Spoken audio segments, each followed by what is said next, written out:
2 मई को जो कुछ हुआ, यानी कि अरविंद केजरीवाल को छोड़कर उनके 7 सांसद चले गए भाजपा में।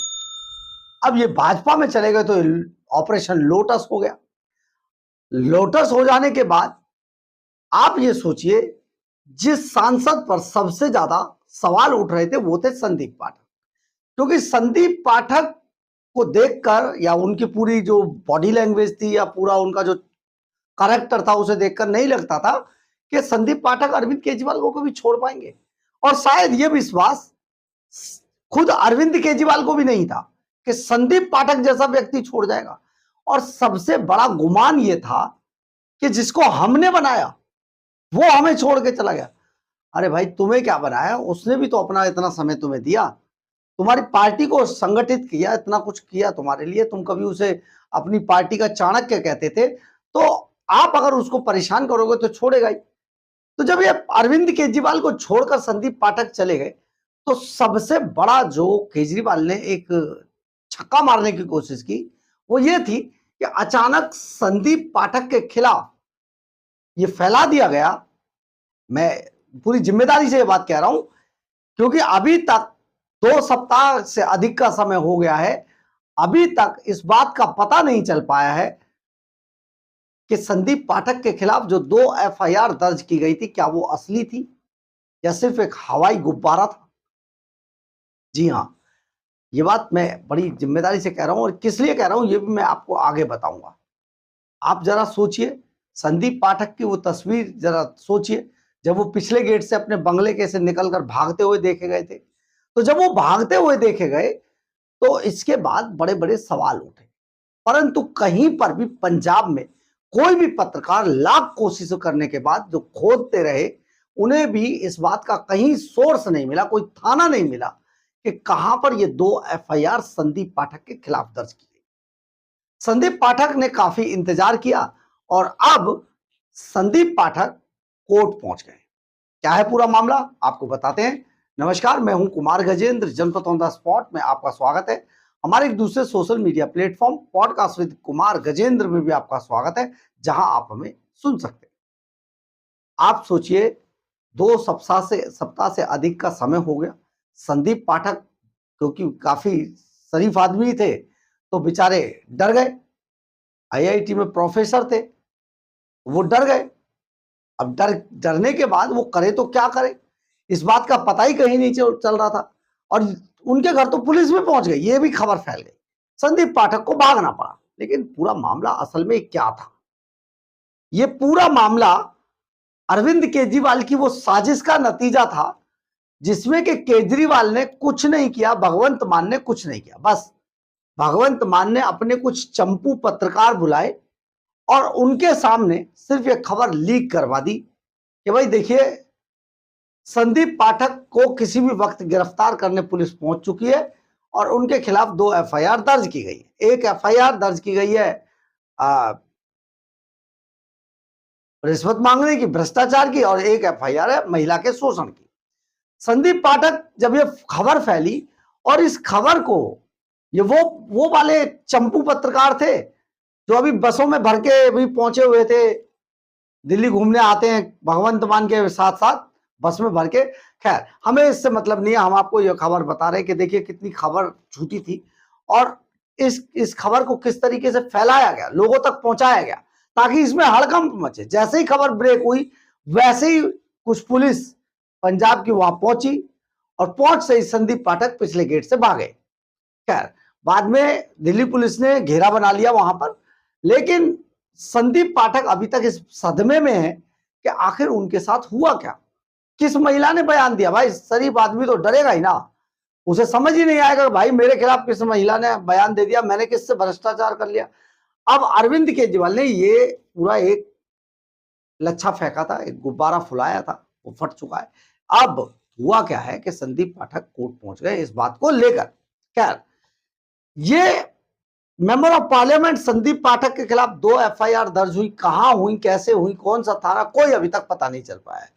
लेकिन इस एफआईआर और इसके पीछे की खबर क्या है, इस सप्ताह से अधिक का समय, इसे 2 सप्ताह से अधिक का समय हो गया, अभी तक ये बात निकलकर सामने नहीं आई है। लेकिन आज तक ये पता ही नहीं चल पाया है कि एफआईआर कब और कहां दर्ज की गई, किस थाने में दर्ज की गई, किन धाराओं में दर्ज की गई, कौन विक्टिम है, किसने दर्ज कराई, कोई पता नहीं।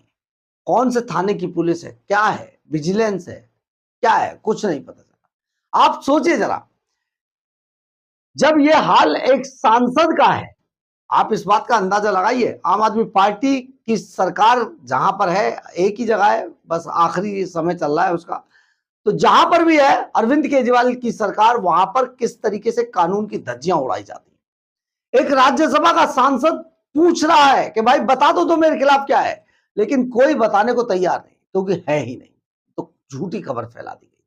क्या झूठी है सच्ची है तो अभी पता चलेगा, हम आपको आगे भी बताते हैं। हैरान कर देने वाली बात यह है कि पंजाब या कहीं के भी किसी पत्रकार ने यह जानने की कभी भी कोशिश नहीं की, वेरीफाई करने की कोशिश नहीं की कि आखिर ये मामला पूरा है तो है क्या। अब जानने की तो कोशिश तब करेंगे जब, देखिए, दो तरीके के पत्रकार, एक तो जो पेड पत्रकार है, मतलब जो वहां से इनसे पैसा ही पकड़ लेंगे, जैसे दिल्ली में बहुत सारे पकड़े गए रंगे हाथों, उन्हें निकाल दिया गया है नौकरियों से निकाला गया है, तो आप समझिए पेरोल पर थे वो। और इसी तरीके से पंजाब में भी पेरोल पर काम कर रहे हैं, तो जो पेरोल पत्रकार है वो तो पूछेंगे नहीं और दूसरों को पूछने नहीं दिया जाएगा, तो आखिर ये मामला क्या है, जो साहब चाहेंगे वही फैलवा देंगे। तो भगवंत मान ने ये खबर फैलवा दी।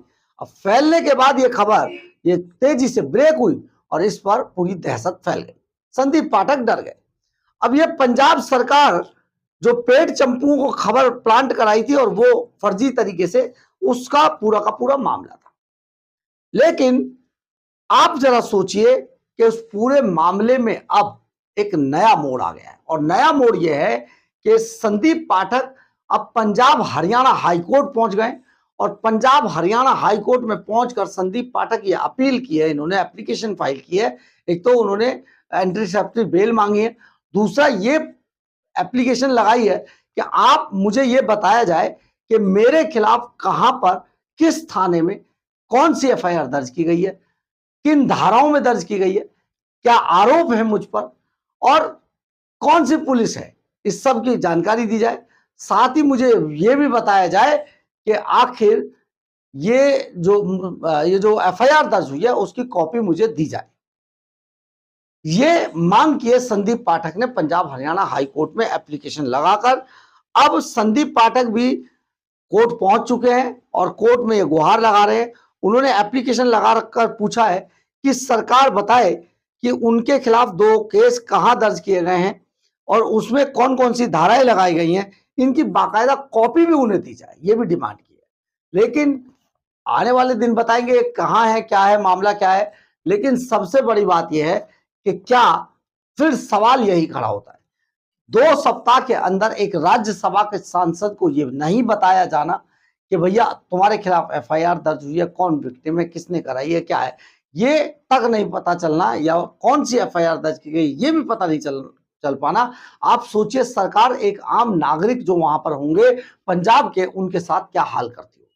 बहुत बड़ा मामला है, अगर आप इसको गहराई से देखें तो आपको समझ में आएगा कि भैया ये तो फर्जी तरीके से मामला करा दिया गया, तो उन लोगों की भी जांच होनी चाहिए। अब जांच तो होगी नहीं, ये तो पंजाब में तो सबको पता ही है किस तरीके का मामला चल रहा है, और कुछ दिनों की मेहमान, चंद दिनों की मेहमान, ये सरकार क्या क्या जुल्म करने जा रही है ये अब किसी से छिपा हुआ रहा नहीं है। परंतु आपको हम यहां पर ये बता देते हैं, आने वाले दिनों में इस पर पूरा एक्शन होगा। हाईकोर्ट ने इस पर बाकायदा नोटिस किया है, और नोटिस का जब जवाब आएगा तो एक नई खबर आपके सामने होगी कि किस तरीके से अरविंद केजरीवाल, भगवंत मान एंड कंपनी अपने ही सांसदों के साथ कैसे कैसे खेल खेल रही है। बहरहाल, अगर आपको हमारी ये खबर अच्छी लगे तो आप इसे लाइक, सब्सक्राइब और शेयर जरूर करें। कमेंट्स बॉक्स में अपनी राय जरूर लिखें, इससे हमें बहुत बहुत ऊर्जा मिलती है। जय हिंद।